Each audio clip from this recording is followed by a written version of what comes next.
Assalamualaikum warahmatullahi wabarakatuh. Ahlan wa sahlan calon penghuni syurga.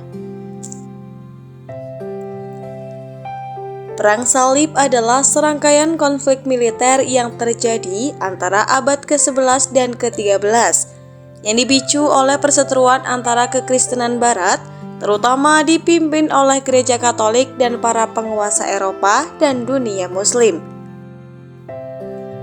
Perang ini umumnya berkisar pada usaha umat Kristen untuk merebut kembali tanah suci, terutama Yerusalem, dari kendali muslim. Namun, konflik ini juga menyertakan pertempuran di berbagai wilayah lain di Timur Tengah, Mediterania, dan Eropa. Berikut adalah beberapa perang salib utama. Yang pertama adalah Perang Salib pertama terjadi sekitar tahun 1096 sampai 1099. Dilancarkan setelah Paus Urbanus II pada tahun 1095 menyerukan umat Kristen untuk membantu Kekaisaran Bizantium yang tengah terancam oleh ekspansi Muslim Saljuk. Perang ini berakhir dengan keberhasilan, sementara pihak Kristen yang berhasil merebut Yerusalem dan mendirikan negara-negara tentara salib di wilayah Timur Tengah. Yang nomor 2 adalah Perang Salib kedua, terjadi pada tahun 1147 sampai 1149. Ini adalah respons terhadap jatuhnya negara tentara salib Edessa ke tangan Muslim pada 1144. Perang ini tidak berhasil bagi pihak Kristen, dan mereka gagal merebut kembali wilayah yang hilang. Nomor 3 adalah Perang Salib ketiga, terjadi pada tahun 1189 sampai 1192, dipimpin oleh tokoh-tokoh terkenal. Perang ini adalah upaya untuk merebut kembali Yerusalem setelah jatuh ke tangan Sultan Muslim Salahuddin Al-Ayyubi pada tahun 1187. Meskipun para tentara salib berhasil merebut kembali beberapa wilayah pesisir, Yerusalem tetap berada di bawah kendali Muslim. Yang keempat adalah Perang Salib keempat, terjadi pada tahun 1202 sampai 1204. Awalnya ditujukan untuk merebut kembali Yerusalem. Perang ini menyimpang jauh dari tujuan awalnya dan berakhir dengan penjarahan kota Kristen Bizantium Konstantinopel yang memperdalam pepercahan antara gereja Katolik Barat dan Ortodoks Timur. Sahabat beriman, selain perang-perang besar ini, terdapat banyak ekspedisi lainnya, termasuk Perang Salib anak-anak dan berbagai ekspedisi yang gagal untuk mempertahankan kekuasaan Kristen di Tanah Suci. Perang Salib memiliki dampak besar pada sejarah Eropa dan Timur Tengah, termasuk peningkatan interaksi antara budaya Barat dan Timur serta penguatan perdagangan, teknologi, dan gagasan. Meskipun juga meninggalkan jejak permusuhan dan kekerasan yang panjang antara dunia Kristen dan Muslim. Perang Salib melibatkan banyak peristiwa penting dan dramatis yang berlangsung selama lebih dari 2 abad. Beberapa di antaranya adalah pertempuran besar, perubahan kekuasaan, dan perubahan sosial serta budaya di Eropa dan Timur Tengah. Sahabat beriman, berikut adalah beberapa peristiwa penting yang terjadi selama Perang Salib. Yang pertama adalah seruan Paus Urbanus II pada tahun 1095. Pada Konsili Clermont tahun 1095, Paus Urbanus II menyerukan Perang Salib pertama untuk membantu Kekaisaran Bizantium yang tengah menghadapi ancaman dari bangsa Turki Seljuk, sekaligus untuk merebut kembali Yerusalem yang dianggap sebagai tempat suci umat Kristen. Dampaknya adalah seruan ini memicu semangat religius di kalangan umat Kristen Eropa dan ribuan orang termasuk bangsawan, kesatria, dan bahkan petani bergabung dalam Perang Salib pertama. Yang kedua adalah pembantaian di Yerusalem pada tahun 1099. Konteksnya adalah setelah Perang Salib pertama, tentara salib berhasil merebut Yerusalem dari kendali Muslim. Saat mereka masuk ke kota, terjadi pembantaian besar-besaran terhadap penduduk Muslim dan Yahudi. Dampaknya adalah penaklukan Yerusalem dianggap sebagai keberhasilan besar oleh pihak Kristen. Tetapi peristiwa ini meninggalkan luka mendalam bagi umat Muslim dan Yahudi, serta menciptakan permusuhan yang panjang. Nomor 3 adalah pembentukan negara tentara salib.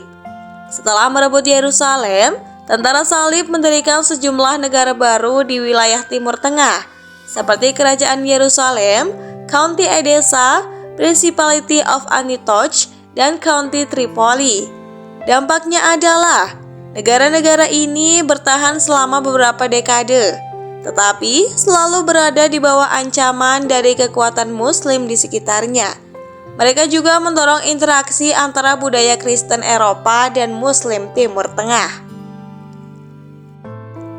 Yang nomor 4 adalah kekalahan tentara salib di pertempuran Hattin tahun 1187.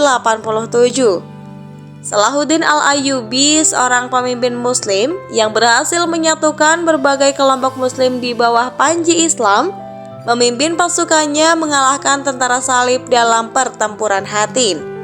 Ini adalah kekalahan besar bagi tentara salib, yang kemudian menyebabkan jatuhnya Yerusalem ke tangan Muslim. Dampaknya adalah kekalahan ini memicu perang salib ketiga, di mana tokoh-tokoh terkenal seperti Richard mencoba namun gagal merebut kembali Yerusalem. Yang nomor 5 adalah perang salib keempat dan penjarahan Konstantinopel pada tahun 1204. Perang salib keempat awalnya dimaksudkan untuk merebut kembali Yerusalem. Namun, karena berbagai alasan politik dan ekonomi, tentara salib justru menyerang dan menjarah Konstantinopel, ibu kota Kekaisaran Bizantium yang merupakan negara Kristen.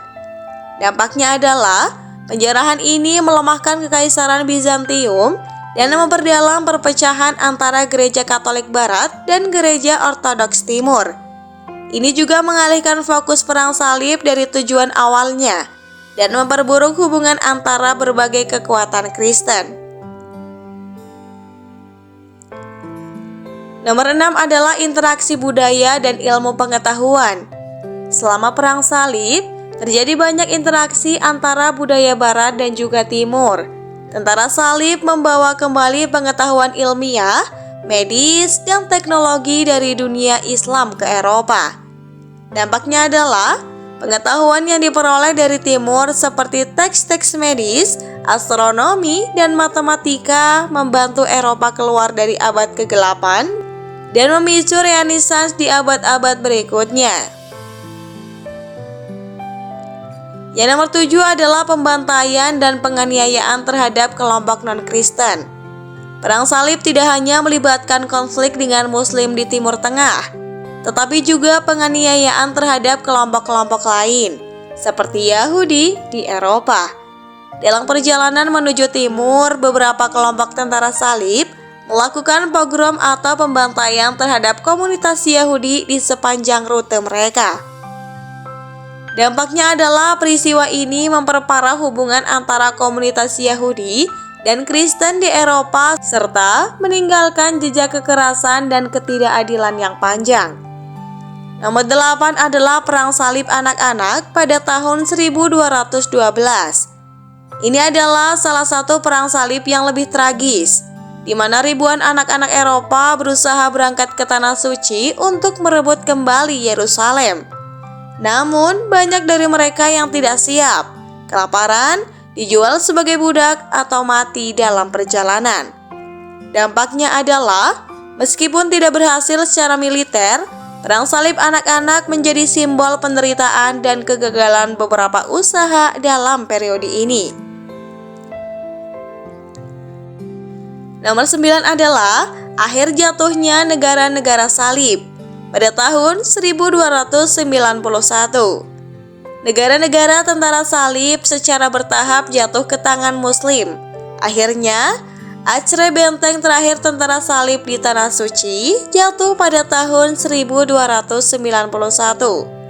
Dampaknya, jatuhnya Acre menandai akhir dari penguasaan Kristen di Timur Tengah dan secara efektif mengakhiri periode Perang Salib. Nah, sahabat beriman, Perang Salib memiliki dampak jangka panjang terhadap hubungan antara dunia Kristen dan Muslim, menciptakan ketegangan yang bertahan selama berabad-abad. Namun, Perang Salib juga membantu memperluas cakrawala Eropa, baik dalam hal budaya maupun ilmu pengetahuan. Pengetahuan yang diperoleh dari dunia Islam berkontribusi pada perkembangan Eropa di kemudian hari. Nah, sahabat beriman, demikianlah video yang dapat saya sampaikan. Terima kasih telah menonton video ini sampai habis. Jangan lupa untuk like, share, dan komen. Dan nantikan video selanjutnya hanya di channel 1001 Doa. Terima kasih dan saya pamit undur diri. Wassalamualaikum warahmatullahi wabarakatuh.